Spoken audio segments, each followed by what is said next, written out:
Hello, everyone. Happy New Year. It's 2026, and we have crossed from 2025. And good to have you again for yet another episode of 256 Checkmate. We are here yet again for the first episode of the year. And as we speak right now, Mamdan is inaugurated as New York's mayor. Yeah. Uganda Cranes had a very horrible performance in the AFCON. Besje and Lutare are still in prison. Sarah Bireete is in prison. We are less than 14 days to Uganda's general election. This is the Checkmate, week 1 of 2026. And for this special edition, we are hosting the mighty Godwin Toko. And welcome for the first time on Checkmate256. Thanks, man. I'm very glad to be here. You have a lot of energy for 2026. I don't know what you are doing to rest. We just have to have the energy and keep going. You are obliged to tell the viewers how you are and how the year started and why it found you actually. Yeah, the year was found me at home with my family. So it started well. I took my small family out to see some of the fireworks and they liked it. They got very excited. So yeah, it started well. I hope that it will go with that same strength. Of course, life, you never predict what is going to happen tomorrow, but then you just hope for the best and leave the rest to God. Yeah, so for us, so far it has been started well. I have plans for this year. I leave them in the hands of God, and I hope that I will do my best and get there. I get you. Yes. So work, family, and what you do. Yes. How was 2025?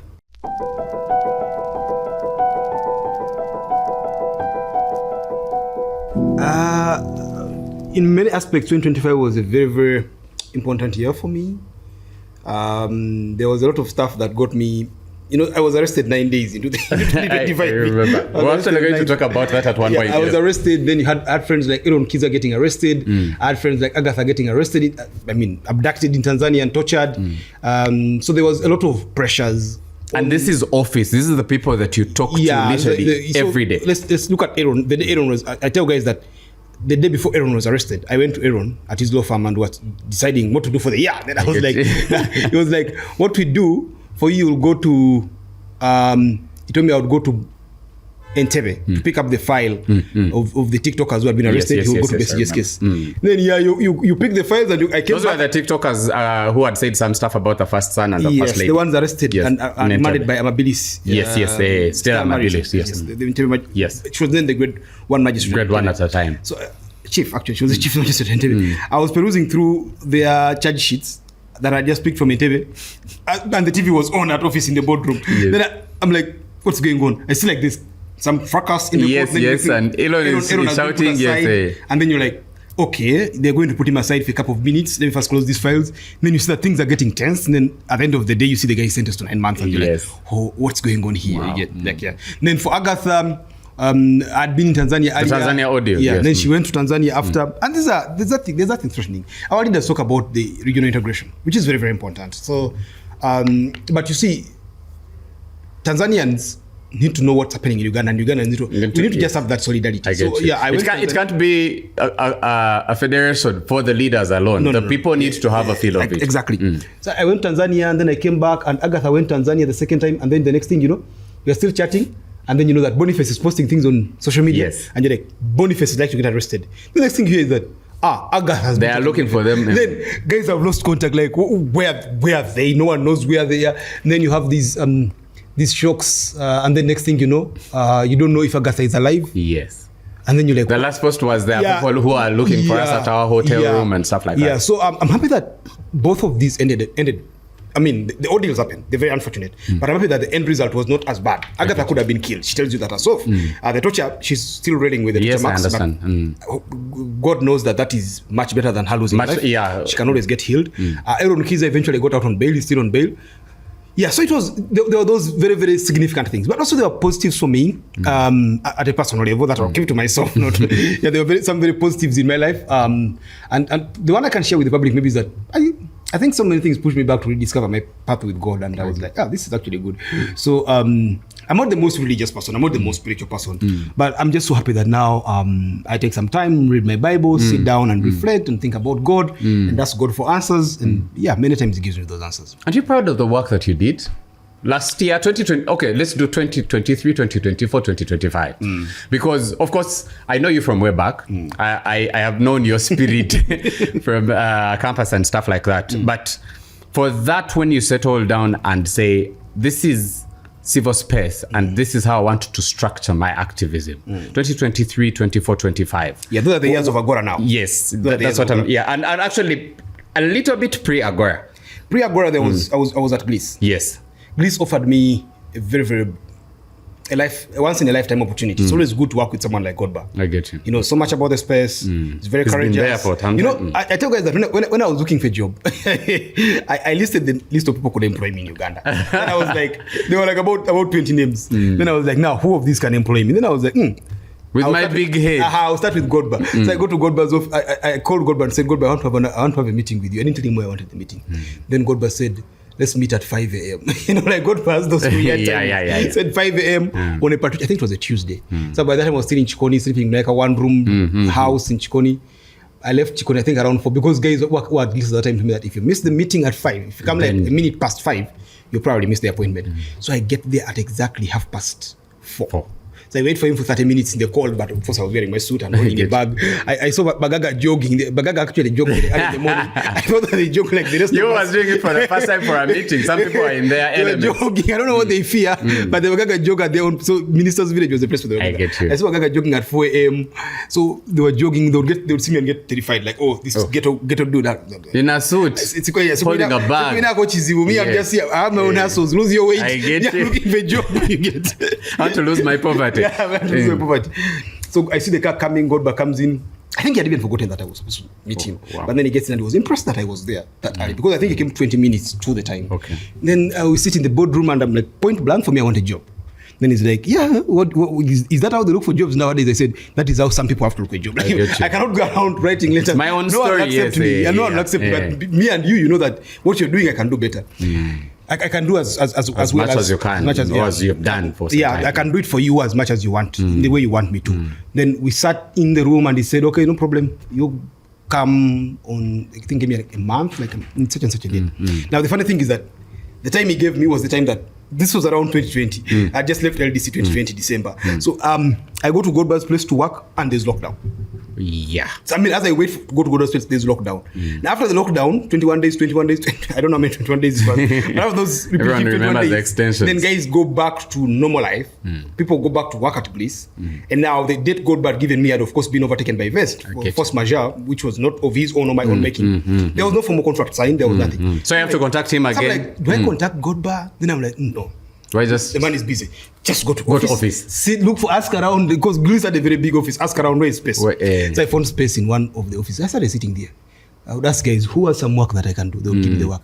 One time, Godba phoned me there and he was so impressed. That's when I was taken and I became formally Bliss. So yes, Bliss did a lot of work. One of the things I'm most proud about is the elections atlas that we wrote for the last election. That if you look at that atlas, it should guide you on everything about elections in Uganda. In Uganda, yes. As of 2021. How many polling stations there are, how many MPs are there, the changes in the constitution over the years, like all those things. It's available online. Just look for it. Then there was a lot of activism at Bliss that I liked with Godba that we did.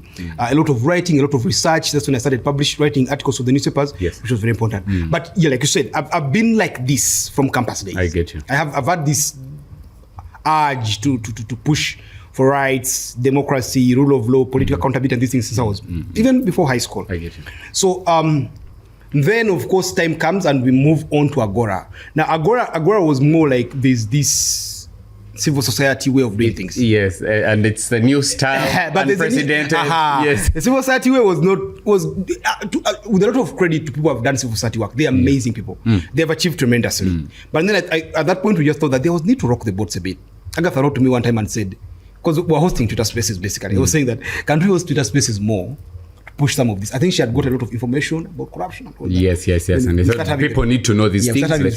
So just Twitter Spaces at first. Weekly Twitter Spaces. Then we push and said, can we now have an organization of activists? So we come together, I think about 7. Later, the likes of Spire join us, the likes of Sam and others. Then, so for me, Agora has not been 100% successful. Definitely. There are things we wanted to achieve that we haven't achieved. I get you. But I also look back on the 3 years and I say that there's tremendous achievement. Yes, I get you. You get it? I'll give you one particular example. Sometime last year, I got to know that the Speaker of Parliament promised a solar panel to Arua University, Arua Hospital. I remember. Her words were... Was it a generator? Was it a solar panel? Solar panels. Yes, okay. Her words were that this hospital didn't have power because West Nile just got connected to the national grid. National grid, yes. I think a year or so or two back. But before that, mothers were literally delivering with phone torches. Yes. You get it? To make matters worse, you have a hospital whose maternity ward was made for 28 women, and now receiving about 280 women a month. So to understand West Nile, you must know that West Nile borders DRC and borders South Sudan. Now the parts of South Sudan and DRC that are close to Uganda, this is the nearest service they have. And two, they are not Kinshasa, they are not Juba. They are like the most downtrodden. Like Arua Hospital becomes like the savior. It's like if you have Mulago in Busia. You get it? Like if you have Mulago in Busia. Or in extreme Ntoroko. Maybe like in Chisoro. Yes. And someone in Rwanda says, instead of going to Kigali takes me a day's journey, I'd rather come here. Yeah, so that kind of situation. I get you. So I go there, and of course, hundreds of Ugandans from all the districts. West Nile has about 9 districts, 13 districts. Last time I counted. Now, that was a plausible thing that she promised. Then Obore went to TV and made Obore justified the corporate social responsibility spending you saw based on this, that you see government has a bureaucratic system. So the speaker can use her office. It's important that the speaker has some money to do these things. Like, I'm just taking solar panels to Arua tomorrow. This was 2020 to save the lives of those people. Like, okay, we're listening to you. No, 2023. We're like, okay, we're listening to you. Now, of course, I do some bit of digging last year. This year, last year. That's last year, 2025. Yes. Then I'm like, where are these solar panels supplied? Nah, I hit a brick wall. There were no solar panels. So I traveled to Arua, and a lot of respect and credit to those who worked with me in Arua. I'll keep most of their names off. Please. But then when I went to Arua Hospital, it was hard. Like people are very scared, rightly so, of the system in Uganda now. People don't want to divulge information that could put them in jeopardy. I get you. So that was true for Arua. It's their livelihood on the line, their lives on the line. True for the Arua Hospital staff. So I devised this story, being from West Nile, that I'm telling positive stories about West Nile. I'll tell how you guys are working hard as medics at this hospital. And that at that point they were waiting to talk to me. Oh, I get even on camera. And then later you can say, what are the challenges you're facing? Yes, for me, I'll engage in a 30-minute conversation. Just for the 1 minute at the end to climax what you get, yes. So I keep engaging them and telling them, oh, you guys are amazing and all. And then I was like, but you're talking about electricity issues. Why don't you force this? I didn't even mention the speaker. I said, why don't you get these politicians and use them? Because the election and all. Said, politicians, they're not serious. In fact, the speaker promised to give us solar panels. But we have never... I said, which speaker? Is this a local council speaker? He's like, no, the speaker. The speaker. Anita Among. Then I'm like, okay, but maybe you didn't follow up. We followed up. So, of course, I deflated all their defenses that they could probably push out. I went to the LC5 again, similarly. I hope no one punishes him because it was me who tricked them. I get you. Not that I asked them. How you formatted your conversations. So this guy told me. Now I came back and then of course, we had run the campaign earlier and then we proved that nothing was done. Yes. I remember the posts. I don't know how. I pushed Obore, I tweeted, I mocked them and all. Yeah. Eventually, one time I got a phone call, I think about 3 months after, that, hey, they've called us, the speaker sent the solar panels. Wow. Then I was like, okay, this is a big thing. You get it? This is a big thing. I am told that the budget there for the solar panels was about 200 million. I'm told that they eventually sent their solar panels were about 80 to 90 million. It's not the perfect picture. It is. Yes, it's something. If there were 5 mothers dying, very, very unfortunate. There's probably going to be 1 mother dying, still unfortunate, but there are going to be 4 mothers saved. I get you. You get it? And that's a story of the work that Agora does. And there's so many of these stories. The people have been arrested, and because of Agora's work, they get their freedom. There are people whose stories are never heard until you push it, and then something begins to give. So there are many of those stories. If you're talking about the NGO stories in Uganda, everyone who's not in that space will have the bias, and also which the government has, that these are money makers, as opposed to giving a service that the civil space is supposed to be giving, and NGOs. But we also know the horrors that are in the NGO space. That space goes through, and the people involved. Yes. Even for example, let me just use an example of an audience. To our Ugandan in the diaspora, what do you guys go through? That's a good question. So it's really a lot. First, You know, there was a time I was with Pilak. Remember Pilak? I remember Pilak, of course, at Makerere. Yeah, Pilak, Public Interest Law Clinic. Yes. The law clinic for students. Yes. So we went to, the place is called Chitukutwe. Yes. No, not Chitukutwe. There's a place around Luviri. There's a slum there. I forgot its name, but I'll remember it along there as we discussed. So we went to that slum, and we were giving these lectures about domestic violence, about rights, how to register your land, and then time for questions. A gentleman put up his hand and said, yes,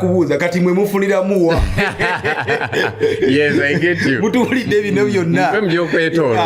the guy was like, for you, how do you benefit at the end of the day? For those who don't speak Luganda. Yes. Yeah, so one, the work that most NGOs do in this country needs funding. Definitely. The government of Uganda, for some reason, doesn't fund NGOs. Definitely. Yeah. There's so much work that NGOs do that if they all pull out, there will be a crisis. Definitely. Because it's easy to look at Agora, which is in the political space, and the kind of NGO that government gets always puts in trouble. OCCG, OGLIS, all these others. But there's so many NGOs. Many. Education. Right. So actually, women health. There's so many organizations.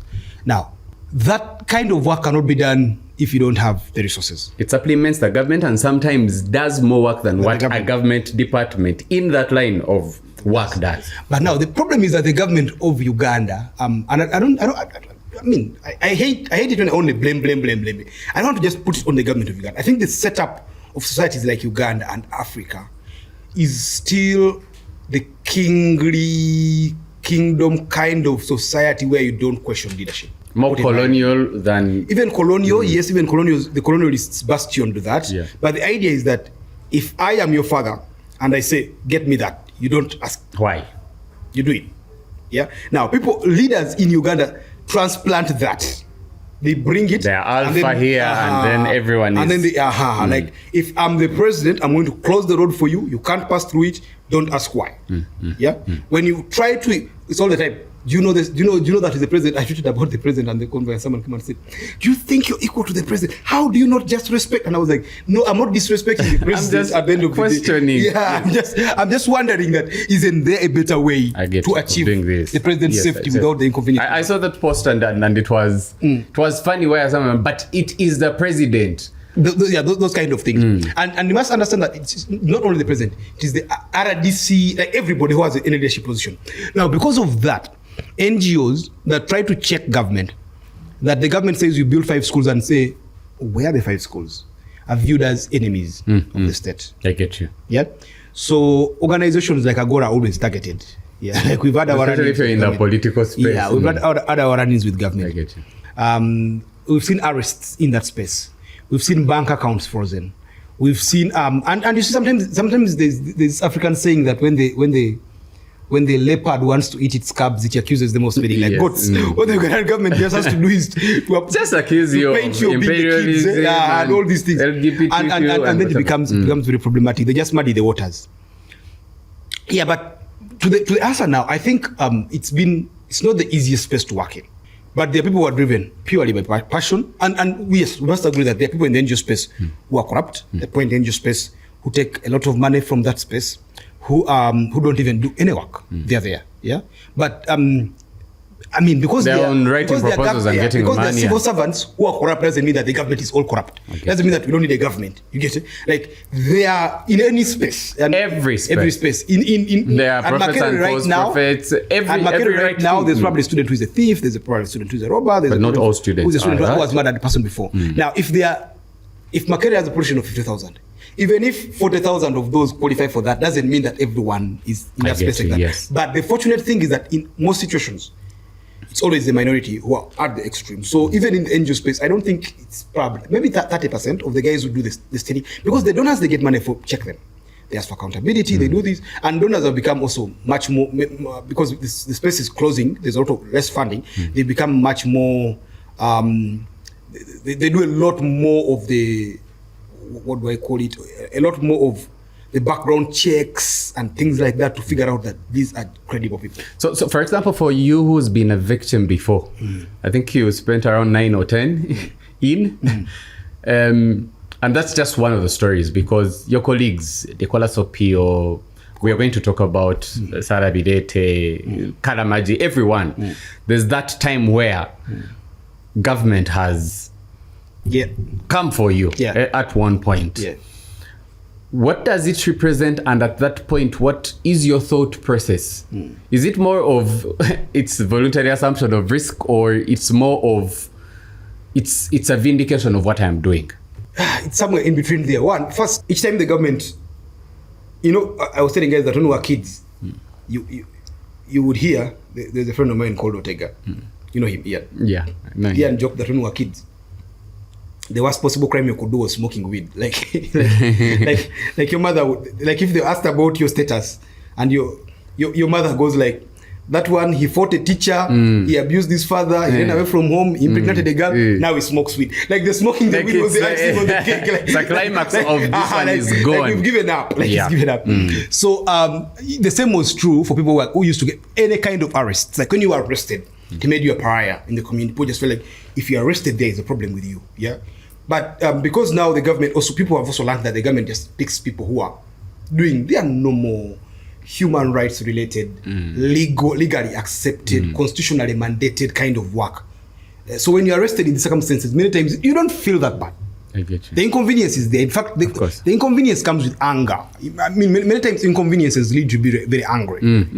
Feeling like this man probably knows that he is cooking up all these things. Yeah, like I should be home with my family. I should be home relaxing. But this man is hell-bent on keeping me at CPS and then sending me to Chitalia or to Luzira for his own convenience. You get it? So there's that anger. But then the good thing is that because people don't judge you, because your family understands. I don't think Sarah Bireete's kids are like, Mommy, Mommy, why do you mess up? No. When Agatha came back from Tanzania, one of her kids asked her why she was arrested. She said, yeah, it's not me to blame. I don't even know why I was arrested. There's a side to blame. And the kid understood instantly. Now because families understand and all that. So we are most of Uganda is this society that is socially connected. I get you. Now, if those power centers of yours, the society, your parents, your children, all these understand that you really did nothing wrong. You're not a thief, you're not a rapist, you're not a robber, like those other crimes, the crimes for which jails were made. Yes. But all you did here is ask for accountability, and the government then cooked up something and threw you in. Like in the case of Nicolas Opio, something they couldn't even, then they withdrew the charge and all that. So it's not really that bad. But two, it also makes you appreciate certain things. For me, when I was arrested, for instance, one of the times I was arrested was on the 30th of December at Makerere during the convocation elections. Yes, I remember. Where I approached this policeman and I'm like, why are you using all this force on people in a room where there's no one armed? When I asked him that, I remember and I was thrown in jail. I really spent the 1st of January that year in jail. But the thing is that while there, to go to a point the next day where the policemen were coming to ask, who is Toko? Like they had that. Because everyone outside was asking for, why did you arrest the guy who simply said this? Yeah. So it also gives you this urge that, okay, people actually listen. People care. You get like there are results if I'm to doing that the right effort thing, if I'm doing the right thing, people will stand with me. So it could embolden you even more than people imagine. Interesting. So I thought we would just do that to give context to the person we are hosting. Sure. Because I also believe that unlike in other nations, civil space in Uganda is a sacrifice of sorts. It's a risk. To a very big extent. To me, from this side, it's like government is holding a racket, and on the other side of the court, there's opposition playing doubles with NGOs. Yes. And that picture is a dangerous one. Especially if you're in the political space in terms of human rights and what, because that's all they will view you as. Yes. And your work is your goals and whatever the government is going to bring. And it's very important that people understand these things. Yes. Because even so, like, even when there are all those, and unfortunately, even in this space, there's been what I can call destructive talk with NGOs, with politics, internal politics, that might take away the eyes of like, even the Harold who are believing in does this and that. But it's very important to keep the bigger picture that this society without NGOs and civil space would be bad. And it's good. And it goes to the first topic that we are discussing today. And it's the two things. One, the arrest of Dr. Sarah Bireete. who, as we speak right now, I think has been remanded up to 21st January. 6 days after the election, Yes. the general election. If you read her titles, and I know you know her in person, and her owning one of the big NGOs, and I think something to do with elections in the Horn of Africa, one of the posts that she holds. Yes. Then we juxtapose that story with Father Sekabira on the arrests. Yes. And also there was another issue. We will discuss also that with the role of the Catholic Church. Okay. But first here is the bigger discussion of the script the government is using. Yeah. Of they will, if they do not, if you're of a certain kind and it's related with arms, they will make you disappear. The government does not want us to use the word abduction. Yes. But there's this kind of, they will get you, then they will look for charges to put. Yeah. I think it's Dr. Spy who was asking of, so if it was this case that you have just, for those who have read the charge sheet is for releasing information. Yes. Why were you doing the search on the house and stuff like that? Yes. Which is a script. Yes. But my question to you is, what these arrests represent in terms of the tools that the government is using and the rights of the citizens in Uganda as we speak right now? There are procedures for arrests. I get you. Yeah. For me, I believe that if you want to define an arrest, you look at what the law calls an arrest. Then anything that goes beyond that the confines of that. An arrest. I get you. Yeah. I mean, it's that plain and simple.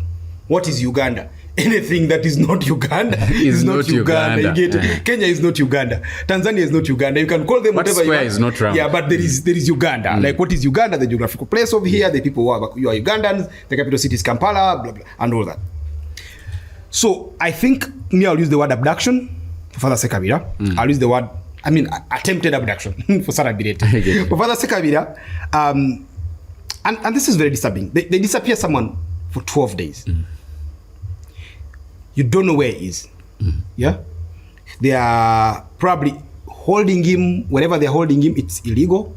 Definitely. The manner of abduction is illegal. Definitely. Does the Ugandan state have the power to arrest people? Yes, 100%. But the law prescribes how? Yes. Can a priest commit a crime? 100%. When a priest commits a crime, the law provides a procedure of how that priest should be treated, which is the procedure of how any Ugandan who commits a crime should be treated. Father Sekabira has an address. He has a diocese, he has everything. Both home and work. Both home and work. Same for Sarah Bireete. Yeah. If Sarah Bireete, and I'm not saying Sarah Bireete cannot commit a crime, she can commit a crime. If Sarah Bireete committed a crime, the right procedure is write to her. Give her a phone call. If you know her address, probably take their summons. And say, Sarah Bireete, tomorrow we need you here. We need you at CPS to come and answer some cases, some charges. You know what is annoying is that if my house, for instance, caught fire right now, I have no guarantee that the police will have enough fuel to come and put the fire out. If I call the police and there are real robbers around where I stay, I have no guarantee that the police will come in time. Because sometimes they'll ask you that we don't have fuel.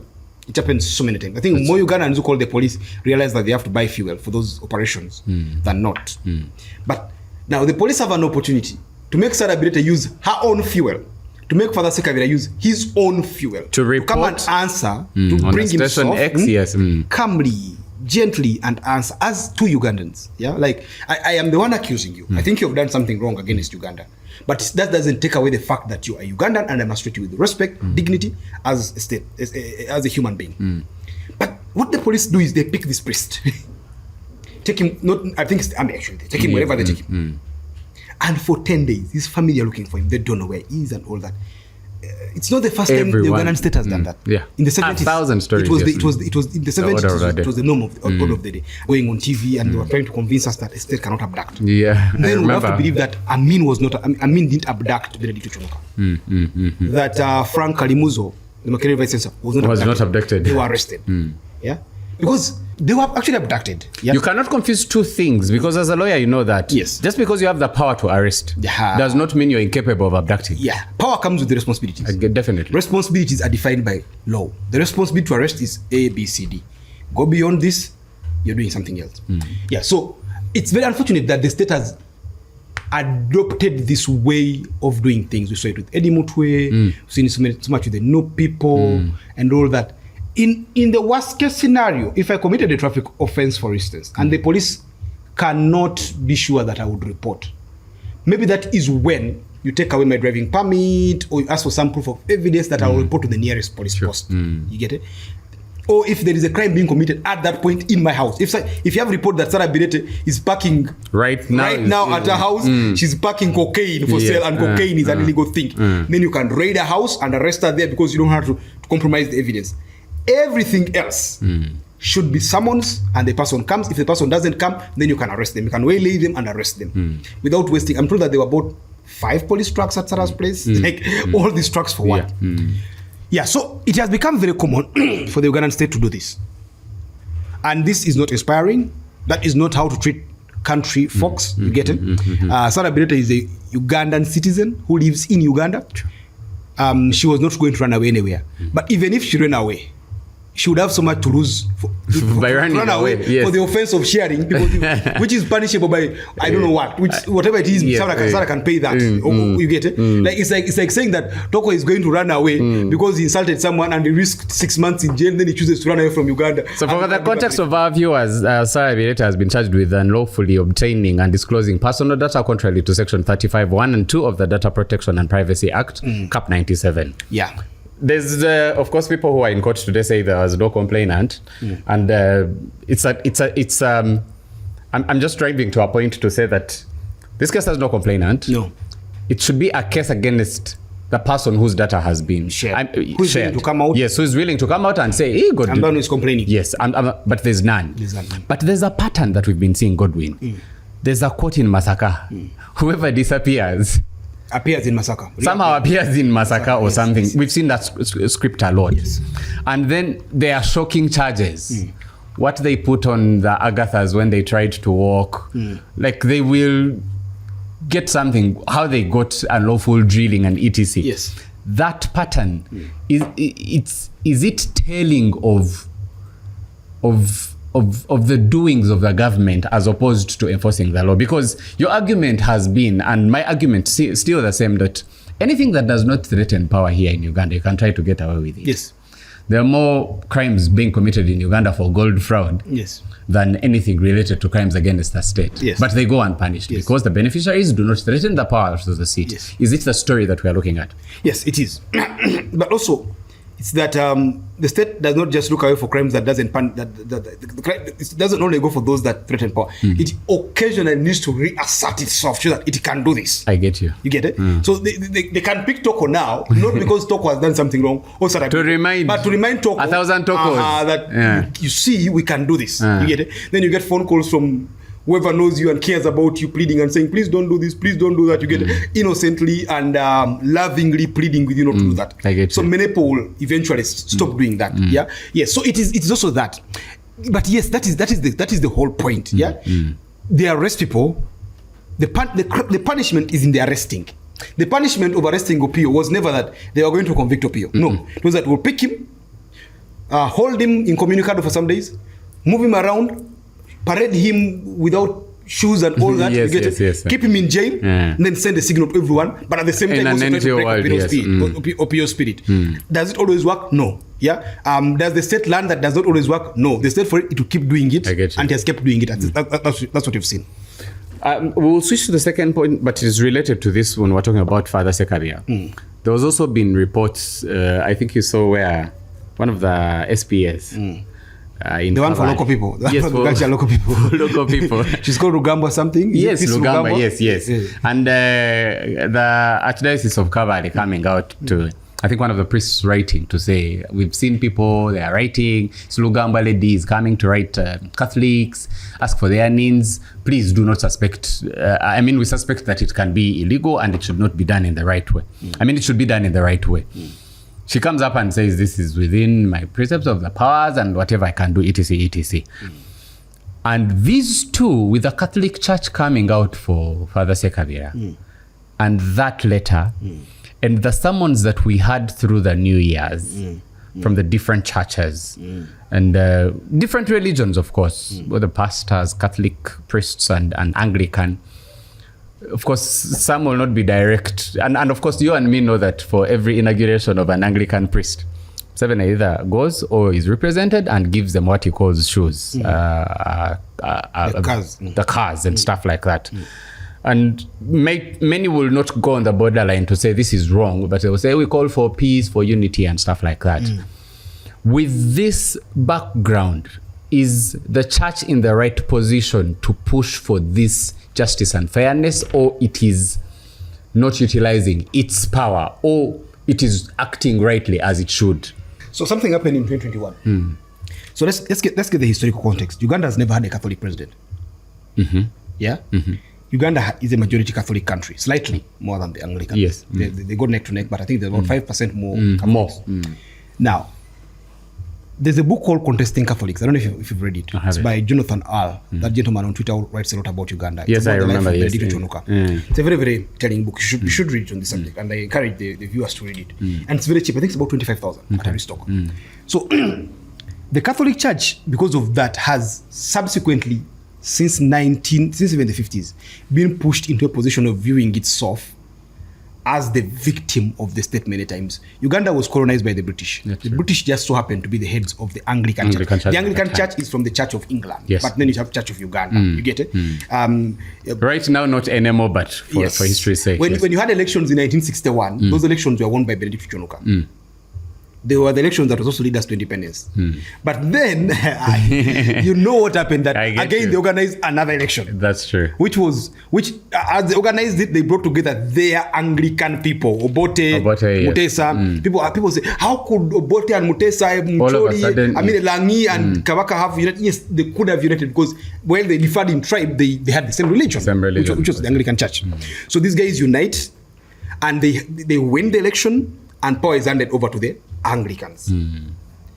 Now that has maintained the status quo. Amin comes up, he's a Muslim. Lule was a Muslim who converted to Anglican, I think at Budo.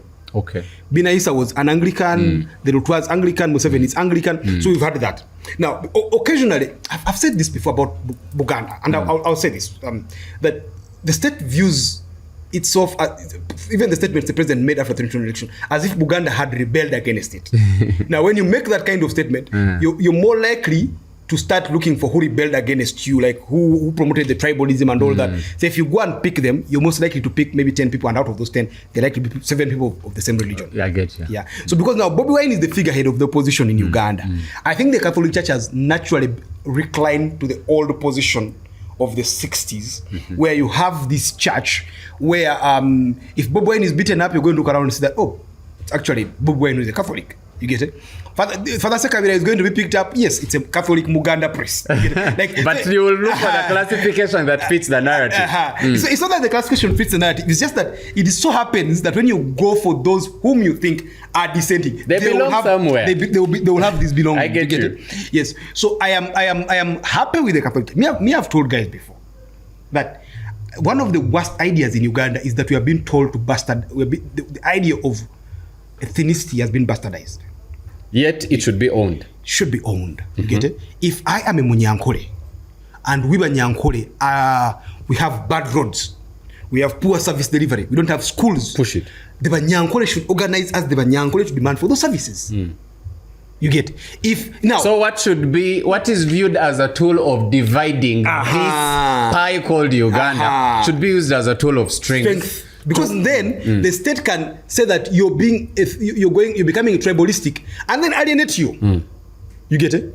But you see that then you find that yes, it's actually when Nyankola don't have roads. I get you. It's actually when Nyankola don't have schools. But they can't organize us on Nyankola and say, how come everyone else has roads and we don't? You get.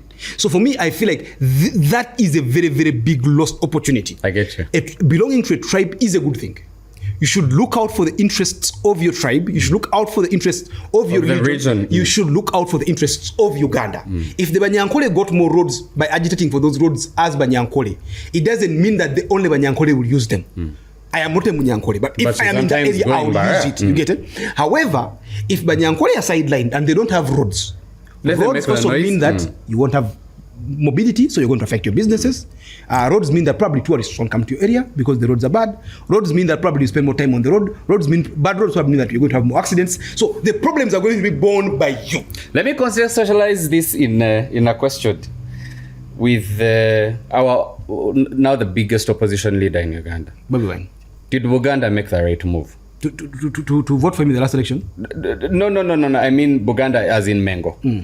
In terms of not pushing to have a say of we are backing this guy, whether in the open or under the table. Don't back him openly. Because I agree. Because I think it would be Bobi Wine's one of the biggest disadvantages. Yes, because then there are other tribes. Because I'm just trying to counter what you're saying. Other tribes will view that person as a Muganda, as opposed, and you can imagine the vacuum that would be created in terms of who we have as the options on the ballot. These are two different things. Yes. So and they should not be confused.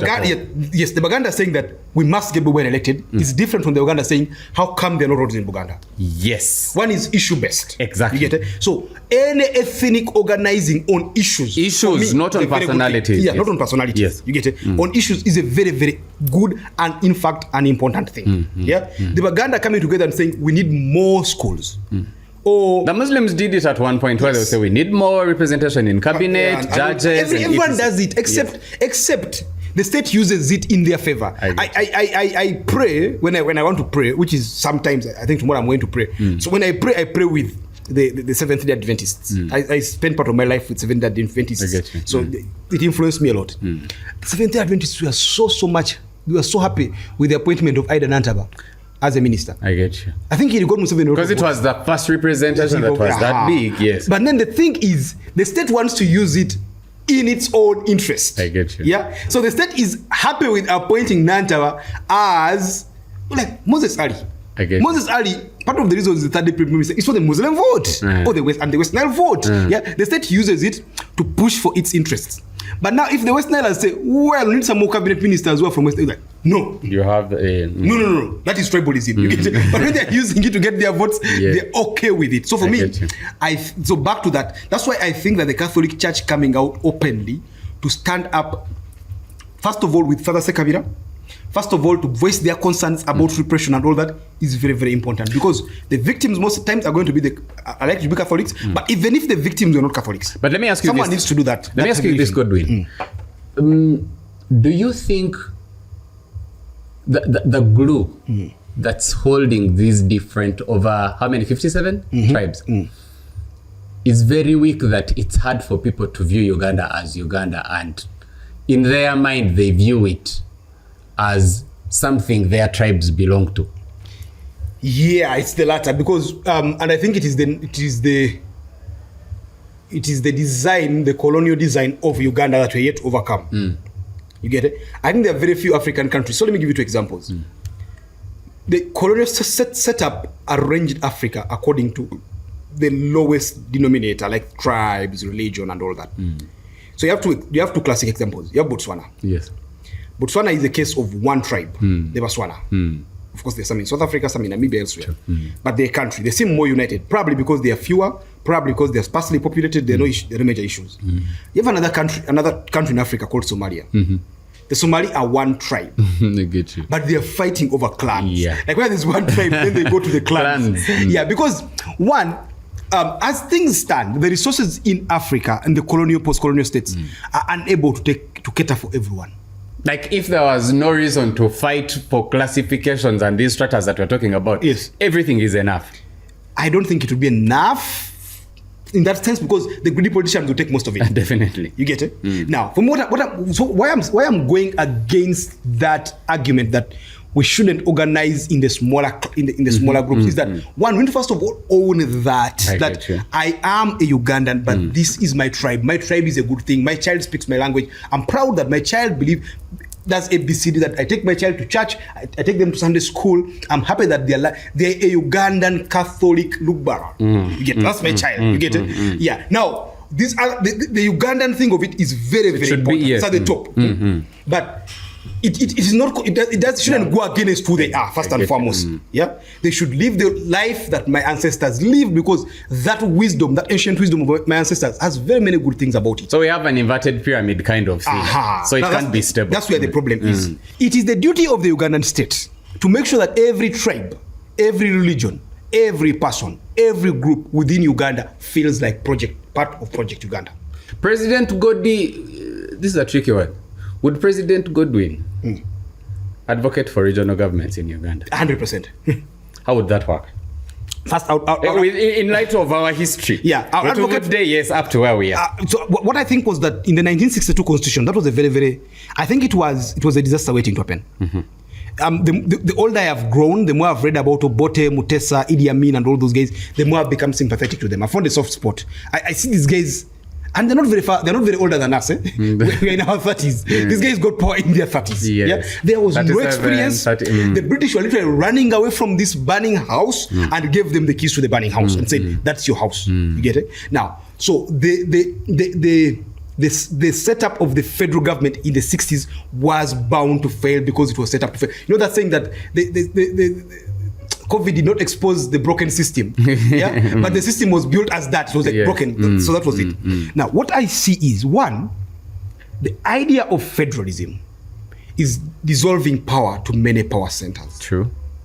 So first of all, you have a center here too. Yeah, Kenya, our neighbors here, have that. Yeah, let's take Kampala. Kampala has 5 divisions: Nakawa, Kawempe, Machindie, Rubaga, and Kampala Central. Yes. These 5 divisions of Kampala have 5 mayors and a Lord Mayor. Each of these 5 divisions should, first and foremost, collect their its own taxes. The central government should then they should be required to remit maybe 30% to the central government. The central government. Take care of the things administrative, like security, blah, blah, blah, national roads and things like that. Yeah? 70% of the taxes in Nakawa should stay in Nakawa. And develop Nakawa. Nakawa government should have a plan and say, for us, we want to be an industrial hub. How do we use our 70% of the taxes? To become an industrial hub. How do we attract investors? Yeah?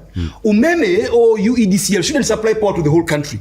Nakawa as a division should decide and say, there are 5 power providers in Uganda. Do we go with UEDCL, whose power goes off all the time, and it want to be a hub for factories? No. Let someone else bid, we will make a choice. We'll make our choice. Now, Machindie should say, for us, we are come people who want to be a home base, want to be like a home residential area. You get it? So we'll have parks for children to go and play and all that. Yeah. So then me as Toko, and of course their divisions also decide what they want. For us, we want to have schools, the best schools. I get you. Yeah. So now current will have the best schools. You get it? And so then me as Toko, I sit down and say, of these 5 divisions, where do I want to live? If I go to Nakawa, probably I work in Nakawa, but there's a lot of noise. There's a lot of air pollution. You get it? But Machindie is home.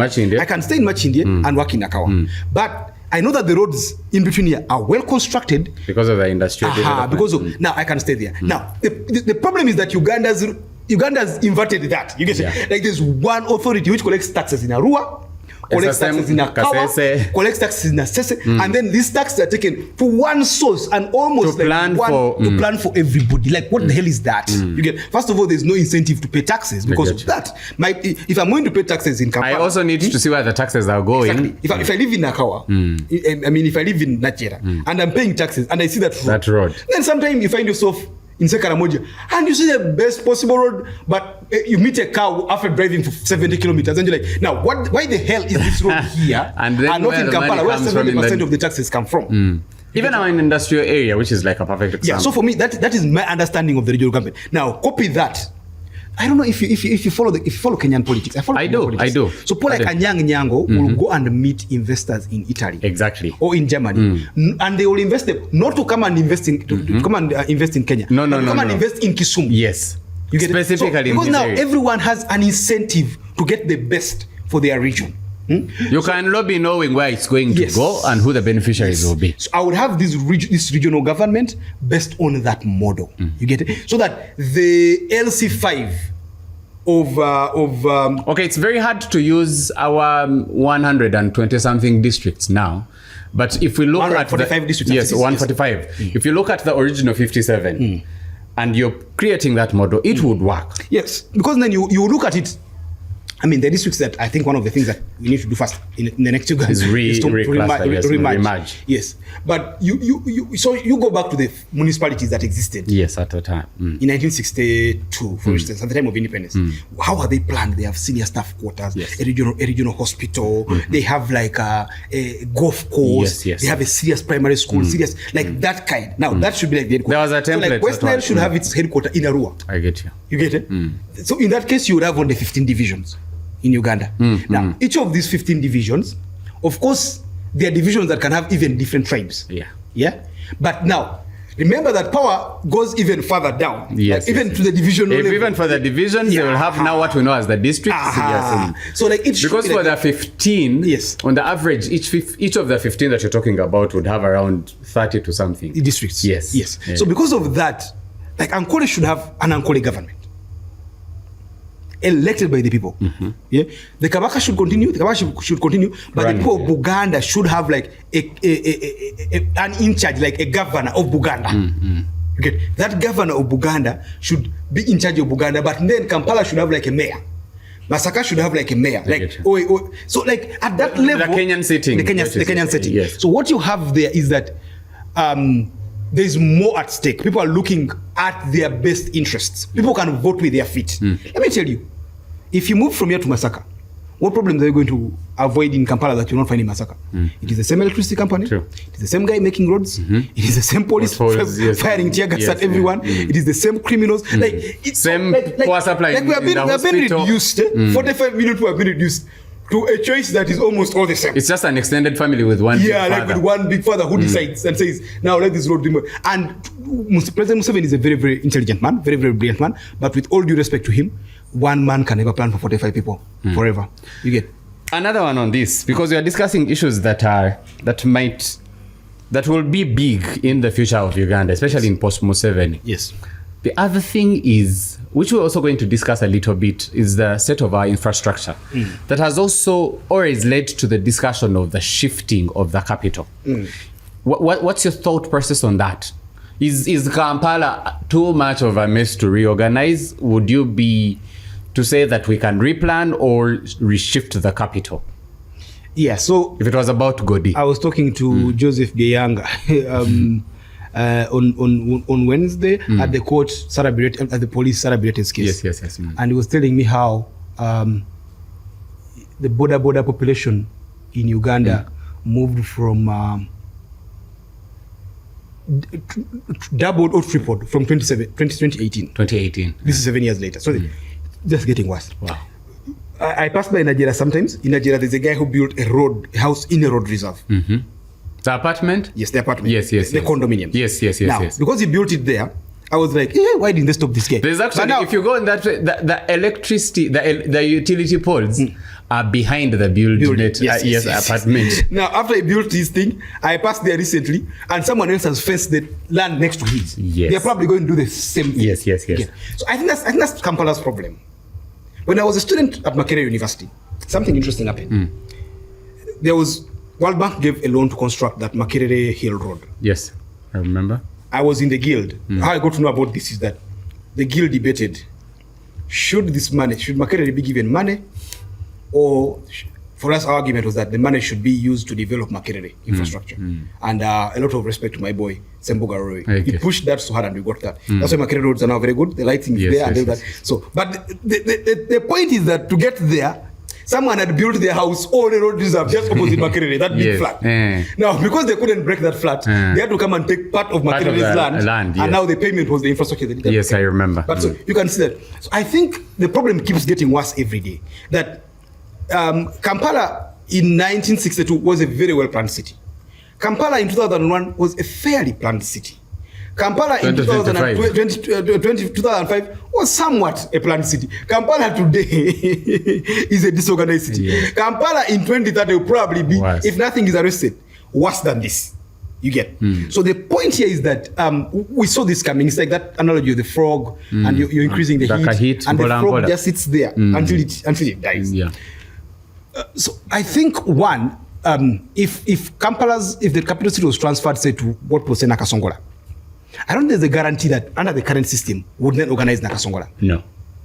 Because it's on the system and the people running the system. Yeah, there are new areas like in Chikutukutwe where people are building. And each time you go there, you imagine like, okay, now they could have planned this. There's a house here, it's facing the other side. So the house is facing this. This guy's house is blocking the other one. There's a piggery here. Like there's a piggery and then here. There's someone milling. There's a guy rearing cows in Kololo. And you're like, what the hell is going on with you guys? So I think it needs strict enforcement. Yeah? What is the residential area? What is the commercial area? What is the punishment? See, by the way, one of the things that Amin did, maybe with bad motive, was that land in Uganda belonged to the state. To the state. The state, you could have a land title. But it's a lease. But it's a lease from the state.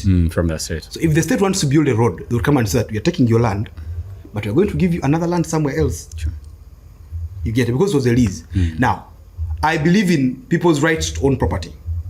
But I think that for a developing country like Uganda, that was a very, very important thing to hold. Yeah? Because you have so much going on. Now, the guy who built in what looks like a road reserve in Nigeria can argue that this is my land, I have the title to it. The right to extend up here. Now, what would you do? You get. But if it was that system that Amin had put in place, it would protect you and it can catapult development even faster, yes. So back to where we began, the regional governments. And then those governments would have enough power to dictate and say, we have seen the disorganization in India. For us, as Nakawa, you don't just build. There's a guy who was trying to do this in Entebbe. Fabrice. Yes, but I think a lot of credit to him. I think he has tried to organize that area.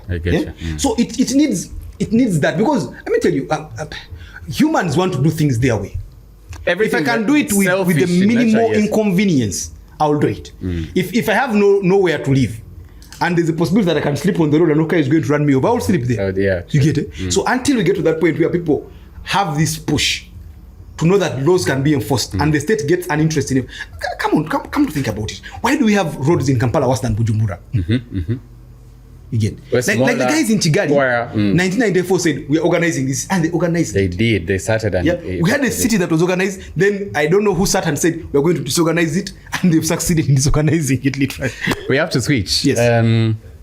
One of the stories that you ran last year, yes, which is still coming over and over again. And it started in Parliament when they were vetting the person in the top seat of Uganda Airlines. And it's one of the stories that made rounds as we concluded 2025. Bigger mess, people striking on the airport, people's flights pushed for 3 days, etc. There's an explanation that Bamturachi gave, of course, which was talking about the plane that had been grounded in Nigeria, spare parts and etc. But the mess goes on, and with the climax towards 30th and 31st of December. What's there that Ugandans don't know? Unfortunately, Uganda Airlines is a victim of Uganda. Just like Makerere is a victim of Uganda. Just like Mulago is a victim of Uganda. Just like KCC is a victim of Uganda.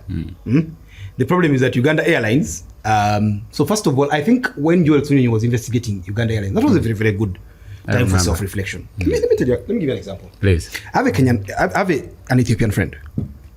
So there was a time in 2021 when Ethiopia went to war. The federal government of Tigray went to war with the central government of Ethiopia. Please. The Ethiopian government was so angered, they began to recall the Tigrayans who were serving in government and dismissing them. They went as far as writing to the World Health Organization to get the chairperson, is it called the chairperson or the Secretary General of the World Health Organization off because he's Tigrayan. Yes. Of course, it didn't work out, but they tried. But there was one person they didn't try that about. It was the executive director. Is it? Are they called? No, I don't know if it's the CEO of Ethiopian Airlines, who happened to be Tigrayan. I get you. You get it? Like, I don't know, but like there are these things that you cannot mess around and don't mess with. And I thought Uganda Airlines would be one of those things. Like, but we said remove it from your confusion. Like we shall appoint you RDC, we shall appoint you presidential advisor. We don't even mind if it's but Uganda Airlines. But Uganda Airlines, this thing that we have bought, we have spent so much money to promote the pride of Uganda, to fly the wings of Uganda, to market Uganda, to bring in the tourists. It's not joking area. You put an advert and ask your taxi who is the most qualified Ugandan. And if the most qualified Ugandan happened to be a guy who is always with Chagulanyi.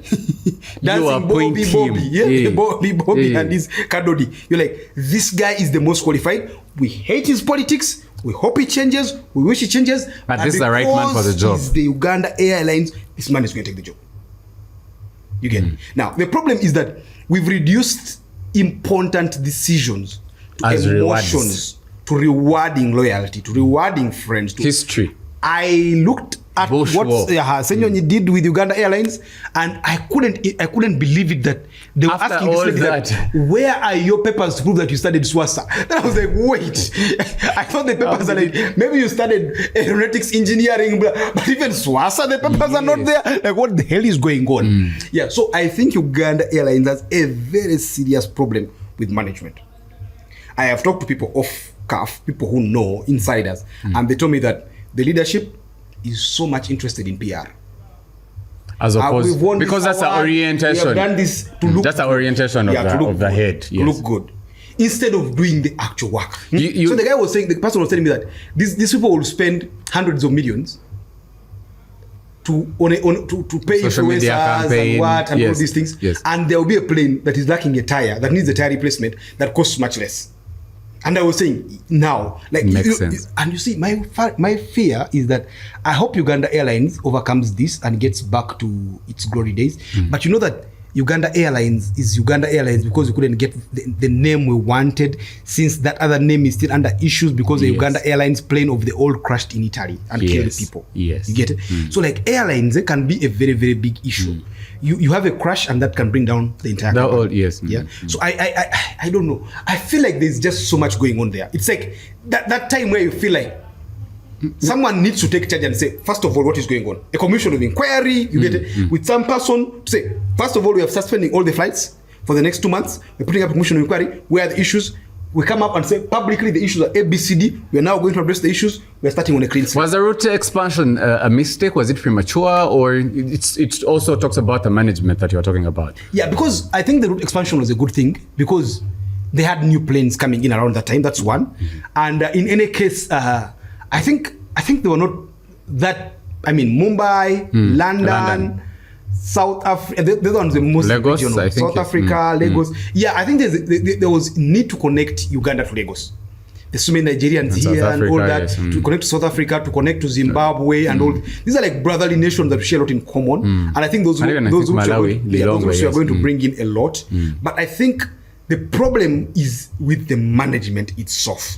Yeah. So I don't know, maybe someone in the management maybe they need to sit down and first agree. I don't know, but I heard that pilots were striking. Then I saw people, I mean, you don't want your pilots to strike. You know, there's a book I read sometime back when I was at campus. It was called The Mysteries of MH370, that plane that disappeared. Yes, when I read that book, I got to a point where I felt like I knew everything about planes. Because it is, so the book basically is of a person who was, I think, a pilot, but also lectures aeronautic engineering. And she was writing and trying to see what could have happened to this plane. So first of all, she had this knock-off thing. Like, one theory is that aliens stole it. No, this one is knocked off because of ABCD. There were theories there that got me. You know, there was a plane in Mozambique, I don't remember the year, but I read about it in that book, where there were two pilots. One of these pilots had issues with his wife and family and blah, blah, and he wanted to commit suicide. Yes. You know what he did? They were in the air flying. The co-pilot went to the washroom. The guy locked the door of the washroom, flew the plane up and flew it down. And when the plane crashed and everyone died, they were like, there's no way this plane could have gone this far and this down because of a technical fault. Something was deliberate. They begin to search about it. And they thought the suicide note at home. You get it? Yeah, so like, it's that kind of situation. You get it? Because, right what you said, Godwin, you are comparing with the guy running Ethiopian Airlines. Yeah. There was a comparison of the salary structure. Of the guy who's running Ethiopian Airlines with its success. I don't know if that was true though. I didn't fact check that.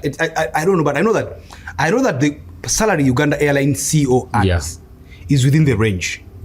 It seems a lot. But people running with airlines earn a lot of money. I so if you compare it to Kenya Airways, Rwanda Airways, for the money they had put for the CEO Uganda Airlines, that was accurate. What I couldn't verify was the one for I think the Ethiopian was not accurate. Yeah, but I know that they earn a lot of money. But still, like I guess that's the point then, that sometimes a lot of money doesn't bring in the work. You need the competent person, not the money. I mean, if you said that Toko, you're going to earn 70 million every month. Now you go and run your Uganda Airlines. I may be worse than Baburachi, you get, because I don't even have any. Apart from sitting in a few planes, you get. I don't know how this thing operates. So I think it's about the competence. Yes. Let's leave the air and go to the road. Yes. We were treated to a mess on the Masaka-Kampala highway. Yeah. With Mpigi, people spent 24 hours on the road coming from the village, and even some going too. Of course, the Bobi Wine coming up to say that it was the president's fault, set it on the roadside, and they had locked traffic for some time. The police comes, of course, to say that there were 2 accidents and etc. And of course, others, there's that indiscipline, what you're talking about, for lack of punishment. The moment there was that delay, people started to drive 2nd lane, 3rd lane, 4th lane, and stuff like that. But what did you read into the story? Is it telling of a general infrastructure problem? Yes, it is. So first, or bad leadership, or the mess that Museveni's motorcade has caused, etc. Everything goes back to leadership, unfortunately. But so Mpigi, that Busega Mpigi highway, yes, true, it gets those problems almost every December. And that for me is my frustration with the government of Uganda. Like, you have an issue that is recurrent every 12 months, but no solution. River Nyamwasa is going to burst its banks, people are going to drown. Yes. Like, exactly now, what scientifically people have moved rivers. You get it? Like, can we say that, okay, the scientists at Makerere, the guy who studied geology and all these. This is where you come in. What do we do to ensure that 2 years from now, maybe this year people will die, but in 2 years, no one should die? There are landslides in Bududa. Yeah? Like, can we say that, guys, go and study Bududa?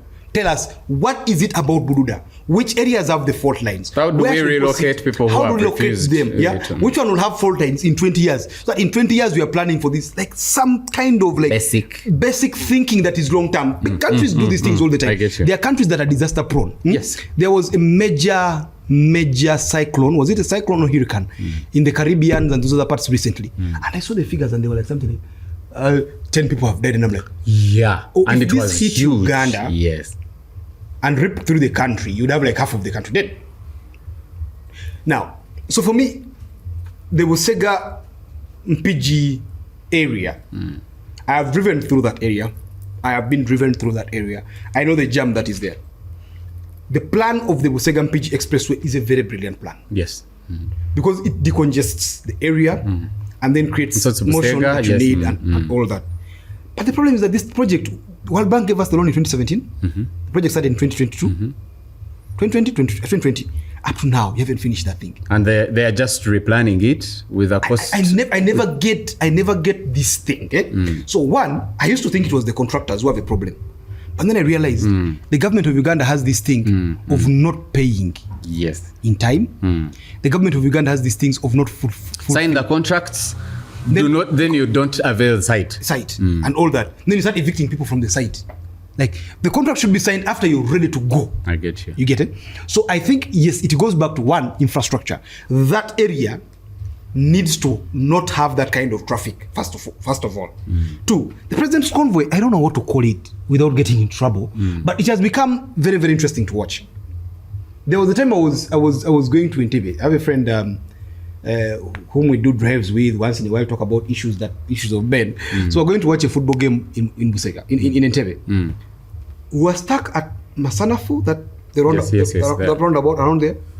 We're stuck there for like an hour. And we're like, what's going on? And the president was passing. The president was simply passing. People have been knocked. People have missed their weddings. I never understand this. Like, yeah, you're the president. You get it? No one wants you harmed. But must you close the road for an hour? The Ugandan joke is that when he starts to sip the tea, that's when they close the road. You get it? Yes, you've had the joke around. I've had it. I don't understand that. So there's that. It's beyond inconvenience. You're closing the Busega roundabout. And yes, Busega is our way to Western Uganda. Like, apart from areas of Toro, Hoima, most of Western Uganda, which is actually Southwestern Uganda, Ankole, Buchiga area, blah, blah, blah, Chisoro, all those areas use that road. They use that road. Western Buganda, Masaka, Zimbabwe, they all use that route.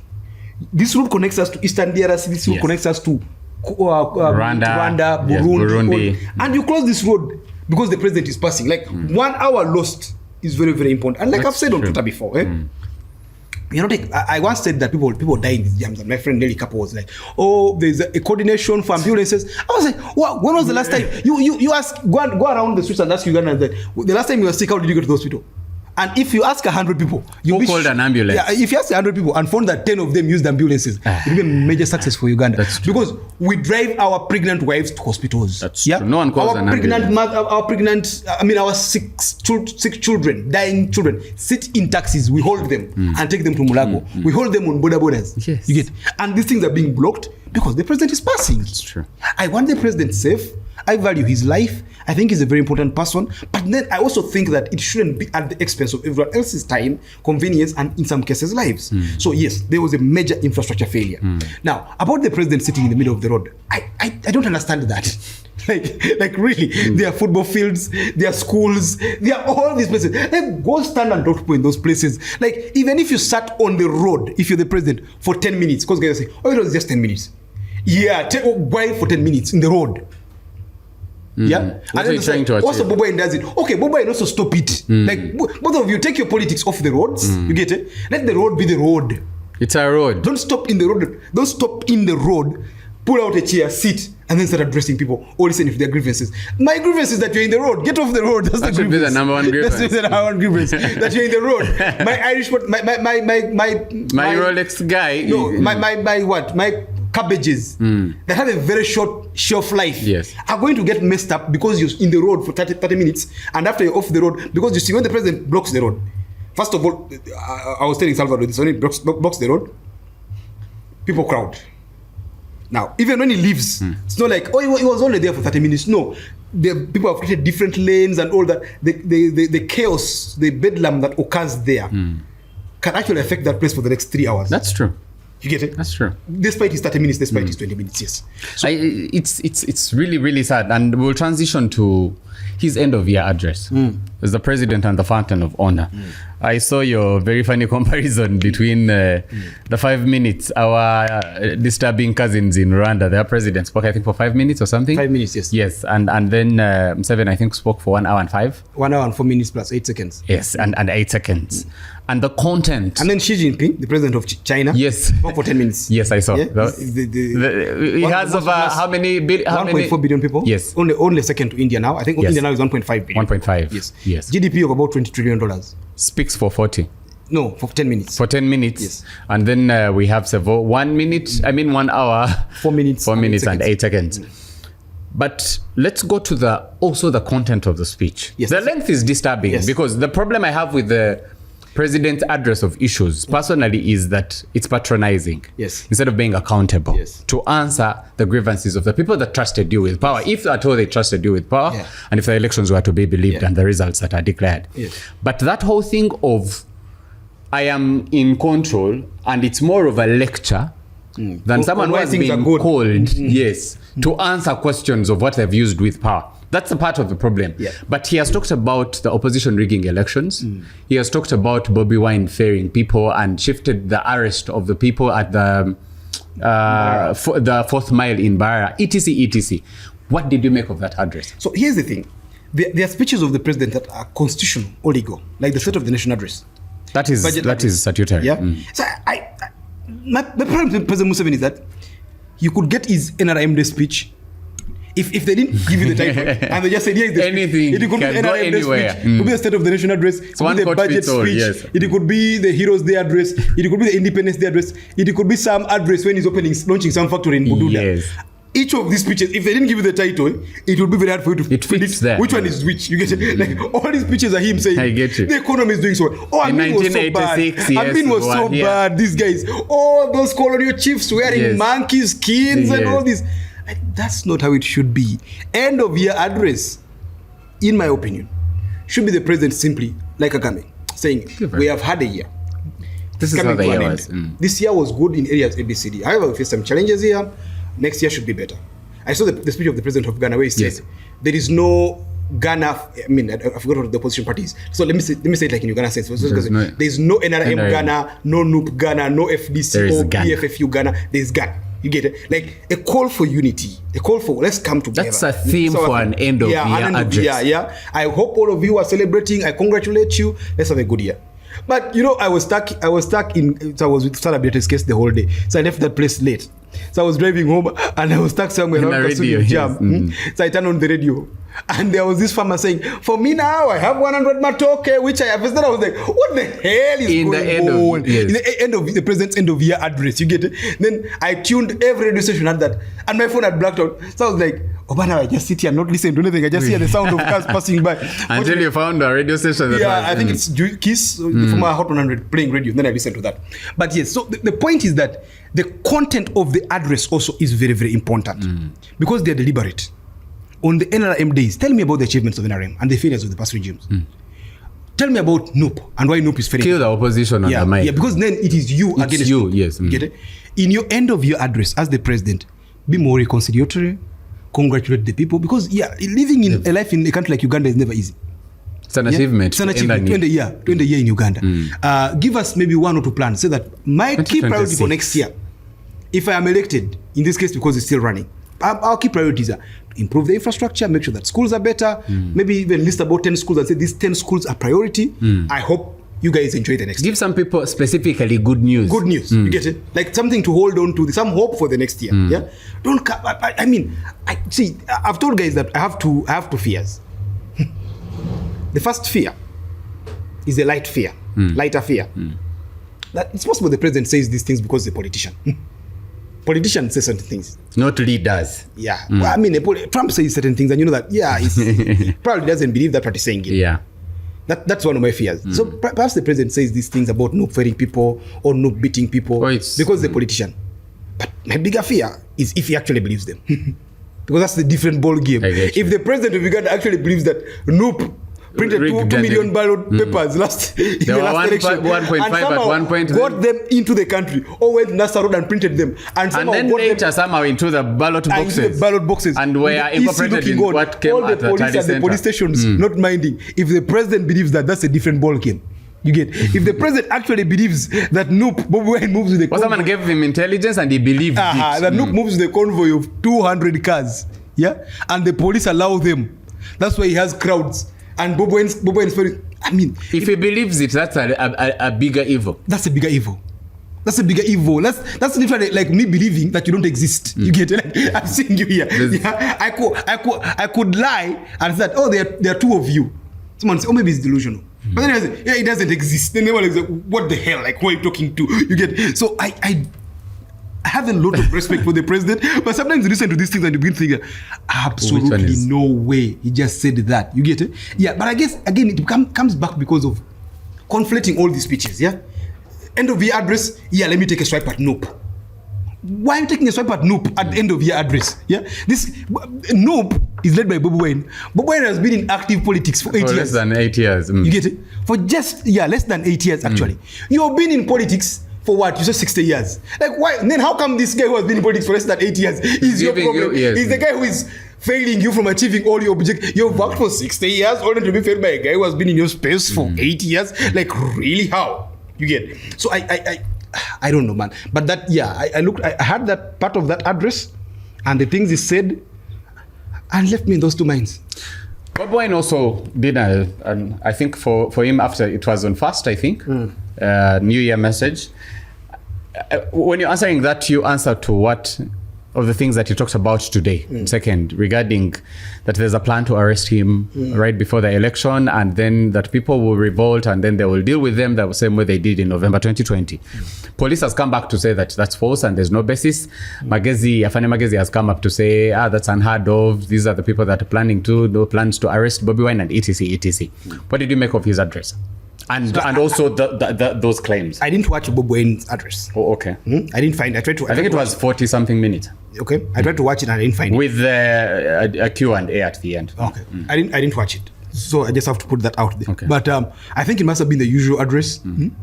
He was talking about the abductions. He talked about the abductions. He talked about that really was a problem for the year. He talked about, importantly, the groups that were coming, the NRM people, to cause confusion. And he says Ugandans have a right to defend themselves and defend anyone. Yeah. Of course, he talked about the flag and the symbol of the election and then the protection of the vote. Yeah. Basically that. Yeah, so I think because he's not the president, the leader of the opposition, I think it is within his right to complain about the things that are not working. I mean, this is the issues of abductions. We started by talking about this. Yeah, that's a real issue. His chief bodyguard is in jail. His so many of his friends are in jail. Spokesperson, blah blah blah, and all that. So yeah, that's understandable. Now, to the claim that there's a plan to arrest him, now it's the Ugandan state actually can't have their cake and eat it. Yeah. You have done things that will make many people believe what Bobi Wine is saying to be true. I mean, you said that you found guns in his hotel room. I get you. In Arua in 2017. You have repeatedly lied about. They're accusing you what everyone knows you're capable of. Yeah. So there's a saying in Luo that if you've been a witch once, if any other witch is caught, people think that it's you. If there's any suspicion of a witch, people think it is you. Even when you're not the witch this time, you're the witch, you're the witch, you're the witch. Yeah, so I saw his tweet about the plan, said plan to instigate chaos and then arrest him. And I think that's very, very unfortunate if it comes to pass. It's very, very unfortunate. I keep telling guys, like, even a child knows how the election is going to turn out. Even Bobi Wine, even Museveni knows what the EC will announce on what, maybe like the 17th, 18th, what they will announce, who they will say is the winner and all that. Yeah. And you can tell that by the fact that right now the EC cannot disqualify an NRM candidate who the National Council for Education wrote and said that person has a forged letter from us. They can't disqualify them. But they've disqualified someone and said, you need to attach a letter of your retirement from the police. And they will defend it in person. So the EC, you see the partisan nature of the EC in all this. Now, so why all the fuss about this election? Why would you do all that for a scripted election? Why must you get all that?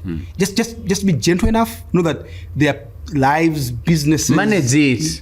If it's a scripted election, why would you go through that? Yeah, why would you go through that? A lot, yes. Why would you go through all that? It's not. And what is at stake? Like, for me, I unfortunately, it's Uganda. We live in a country where the GDP per capita is less than 1,000. It's about slightly over 1,000. Yeah, like we have many more things for us to deal. It's a country where we can't manage drainage. We can't manage roads. Like, let's just deal with this. A simple catastrophe, like what we were talking about. Yeah, like it becomes more. I mean, why must we kill ourselves as poor people who can't build drainage, who can't collect rubbish, where rubbish buries hundreds of people? But are killing ourselves in the name of Godwin. I'll shout on this one, Godwin. You said something that even Bobi Wine knows about the outcome of the election. Yes. At the start of Bobi Wine's rise, the major contradiction Bobi had with Besigye was Besige's failure of belief in the election. And I think the camp of People Power at the time, because it hadn't registered as NUP, was, if it is a sham, how come you've been participating in it for these 3 or 4 rounds? When I had Bobi Wine said that, I think it was Makere. I sympathized with him. Yes. But I was first at Makere and then at Hotel Africana. Yes. But I'm happy that he has since learned what Besigye learned earlier. Yeah. Besigye said that thing that the reason you go to school is to learn from other people's experiences. Bobi Wine hadn't learned from the experience of Besigye at that point, I think. But then he learned. The truth is, by participating in this election, Bobi Wine has achieved so much.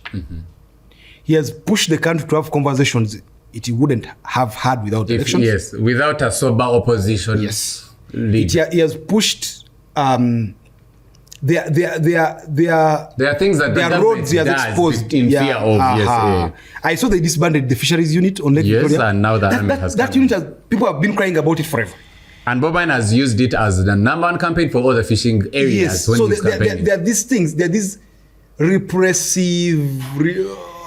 oppressive policies and things that would can only be understood by the regime during elections. I get you. You get it? So for me, I feel like that for me it's an achievement. It's an achievement. Now, Bobi Wine will most likely not be announced winner by Byabakama. He has said that himself. He doesn't expect Byabakama to announce him winner. But as Bobi Wine achieved something in ensuring that at the end of the day, the fisheries unit is going to be looked into. Very, very big achievement. But is that enough to go through all this, to have over 500 No, people I just picked that because it's one example. There was basically went to Abim Hospital and exposed that Abim Hospital. I remember, yes. And then they ran and built things and everything and talked with drugs. Yes. So each of these achievements looked at in and of itself becomes incremental. Okay. But looked at collectively, it's big. It's big. There are so many things that we get as a people. Tomorrow Museveni is going to speak to the Bazukuru, quote unquote. Yes, on TikTok. They call it what? They call it jazz with Muse, something like that. Yes. Maybe we'll listen to something and change something. Yeah. But again, like I've said before, it's also not good to look at the elections only at the presidency. In the last election, most ministers in Buganda lost. True. Yeah. So if the president doesn't change, but people around him change, and from that change, maybe some good policies come up. That's a good thing. Okay. That's okay. Yeah. So that is a plus for the elections. Finally, it's trivial, but there was a big discussion on previously on the previous episodes of the Checkmate. We have talked about how the invention of the flag by NUP was a masterclass to us, because it was very perfect in a government that wants to criminalize everything, because a flag is a flag. But finally, a few weeks towards the election, they did. And you had someone come to say usage of flag, police comes up and etc. I don't know what you read into that story and what it represents on the bigger picture. A brief history of the Ugandan flag. If you read some of the history from the 60s, the Uganda flag, I think the yellow replaced a blue. It replaced a blue. Yeah, the initial idea these guys had, the UPC guys, the William Kakomas and blah blah blah. Yes. The plan they had, because he was a UPC Secretary General, UPC stalwart. I don't know if Secretary General, but yeah, a stalwart. So these guys had the plan to have a flag of Uganda that was black, red, and blue. Literally the colors of UPC. You get it, making the flag of the country. So fortunately, someone said, no, let's not make it so obvious. Then they saw, I think, the German flag, and they said, oh, that looks nice. Let's replace the blue with the yellow. Or the Belgian flag. I don't know which one they copied, but one of those flags. So the thing here is that the Uganda flag, thank God to that decision, ceased to be something that could be owned by one group of people. It became something that could rally around as a national thing. I'm happy that the leading opposition parties and the government parties, they all have a flag color, because NRM's color is yellow and there's yellow on the flag. NUP's color is blue, red, and there's a red there. I think also, which one has, I think NUP also has black, I don't know. No, they have white, have white, blue, and red. Yes. Then NRM is... NRM is, yes, it's yellow, yes, so predominantly yellow. Yeah, they both have the colors represented there. You get it? At the end of the day, I think it is important that we remember that flag is a symbol of the state. Remember what we were talking about earlier, that tribe is not bad. So for you to make me feel like tribe is not bad, you must make something, give me a bigger cause than my tribe. I get you. That bigger cause becomes Uganda. It's the duty of the government of Uganda, the state of Uganda, to work hard to ensure that I feel Ugandan. That I feel like my tribe is insignificant. Uganda supersedes my tribe. You get it? Now, one of the symbols of that, one would hope, is the Uganda flag. I agree with you. It was a master stroke for Bobi Wine to use the Uganda flag as a campaigning symbol. At least he has popularized the flag. True. I travel up country, like there are schools in northern Uganda and eastern Uganda, these government schools, that have the Belgian flag on their signposts. There's the Uganda flag. Really? For real. You see, black, yellow, red. Like, cool stuff. The Ugandan flag is not black, it's black, yellow, red, black, yellow, red, with a crescent crane in the middle. Like, the middle. That's unique. You get it? Like, otherwise, you're pushing the flag on a country, which is not Uganda. It's only West African countries that can interchange flags, and you want to realize. You want to realize which one is which. Now, so I think it is good that the flag has become a bit of something that people look up to, people believe in. Bobi Wine has used it to present himself as a national leader. Yes. When he becomes president, if he becomes president, I don't know if he'll be a national leader, but this was a master stroke. I get you. Now, to my shock, and to the shock, I hope, of every sober-minded, positive, patriotic, forward-looking and thinking Ugandan, there are people who are angry that Bobi Wine has popularized the Uganda flag. They are bringing in policies that, the flag must be flown like this. No, those are policies of flying the flag at government premises. That's true. Yeah, if you're flying the flag at school, is clear. There is a time when you fly it, there's a time when you take it down, there's taking it down in the rain. When we were Boy Scouts, they taught us these things. We did these things back then. Yeah. However, if I have my less so that is a Ugandan flag. Which I do. Women use around when they're going to shower and all. Yes. I mean, it's okay. It's not that I must also only use it at that particular time, or that I cannot use it for. I can use it for that. You Definitely. get it? You know, I like those Americans. Like you see them and outside their flags, house, like especially like in the countryside, like guys fly the hugest flag. Trump when Iran was being bombed by Israel and the USA, Trump was for a meeting, I think, of NATO in Canada that he left prematurely. Then he said, I'm going for something much bigger. Yes. Now, guys were like, what could be much bigger than bombing this war that is going on? And then, of course, you know the comedian Jimmy Kimmel. Jimmy Kimmel performed and said that, now we know what is bigger. And it was Trump putting these flag posts, not those big flags put at the White House. That is what he meant by something much bigger. A meeting about the war. Just to go and put up these flag posts. Where he was asking the workers, do you have papers? Are you Mexican? Do you have papers? And things like that. So at the end of the day, for me, I love those Americans and how they take so much pride in their flag. The anthem. Pete Hegseth, their Secretary of State, has a tattoo. Yes. I think I should get a tattoo with the Uganda flag. I don't know if it will come out well, but I should get a tattoo of the Uganda flag somewhere in my arm when I go for my next tattoo visit. But yeah, I like that. You get it?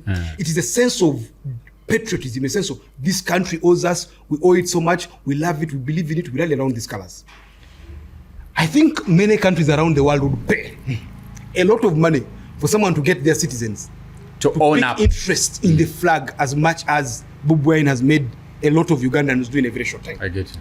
So I don't know who is pushing those who are saying they're going to beat up people, rob up shops, and etc. and create all this hula baloo about the Uganda flag. I don't know who's misguiding them, but they're really misguided.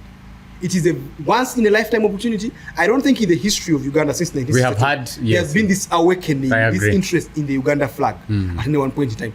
So I think it is a very, very positive thing. We just need to support them. I think every like-minded Ugandan, every right-thinking Ugandan, whether NRM, whether NUP, whether FDC, whether you like Bobi Wine, whether you hate him, whether you like his politics, whether you hate him, that's up to you. But yeah, I think it's good that you respect the flag, but also popularize it. If you can buy a cape with the Uganda flag, well and good. If you can buy your shoes that have the Uganda flag, well, if you have the Kenyans have it with their bangles. Yeah, you see the president wearing that. Yes. Muhoozi said that for the Ugandan. Yes. I think his wristband was the Uganda flag. I don't think anyone complained. That was a good thing.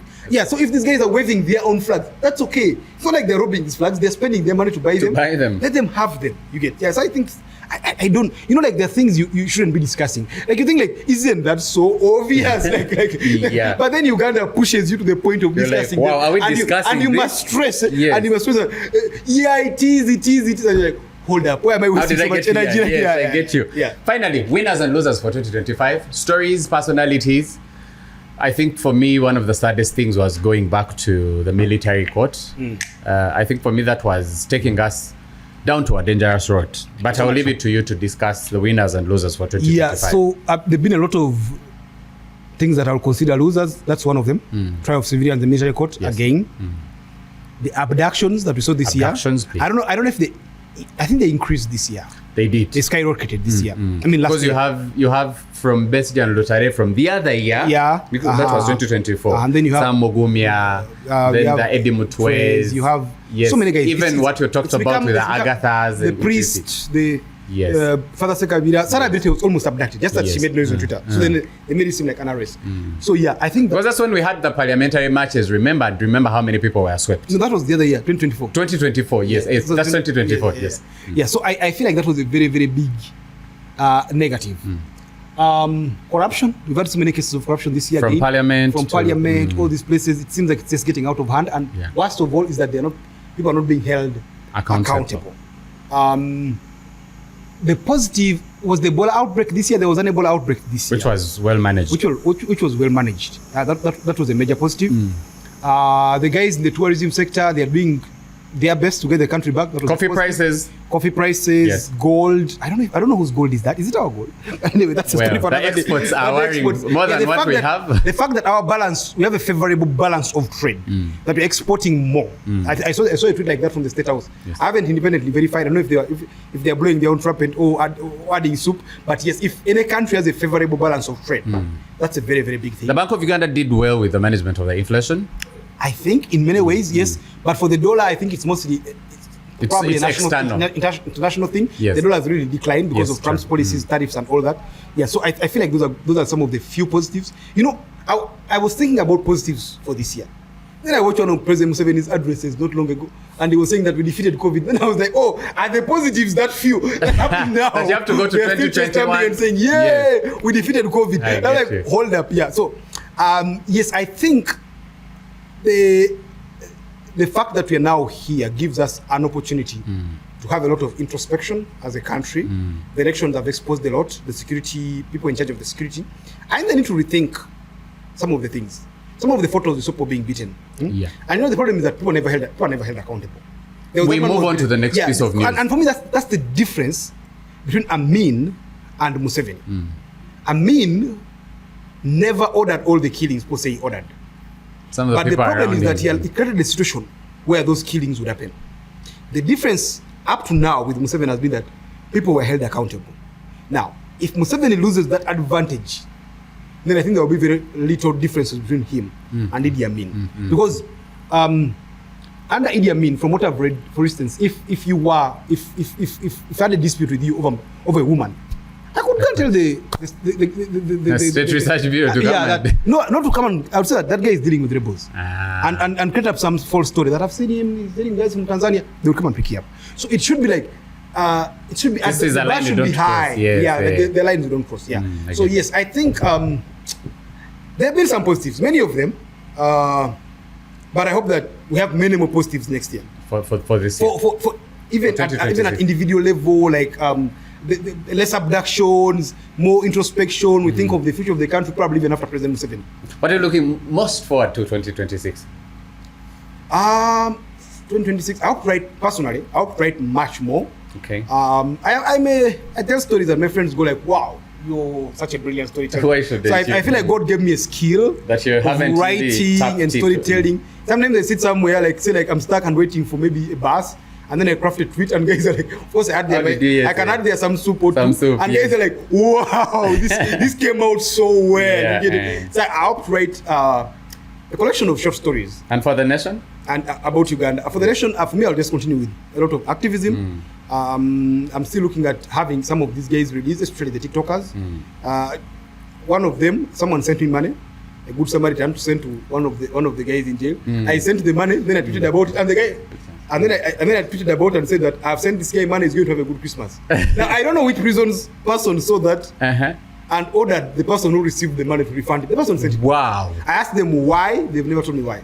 They sent back the money. They sent back the money, the full amount of money. What? Yeah. Because I read the story. That shows you the kind of environment we're living in. Why would they? Yeah, I just wanted that guy to have a good Christmas. Not because I had 300,000 to send him, but someone sent it to me. And what I did was relate to them. And yeah, they've sent it back. Interesting. Yeah. But thank you very much for making time. Man. Thanks for having me. The first time we will disturb you again. Maybe we'll analyze the elections when they are done together for the winners and the losers. I'm always available. I'm just a phone call away. When you call me, I'll always make time. Thank you very much for tuning in. Please continue to subscribe and share the link and make sure that more and more people are watching this and we create informed citizens for Uganda. It's been me and Toko for this one. Nicholas is still stuck in Mpigi in traffic. But we hope to see him for the next episode. And until next time, peace out.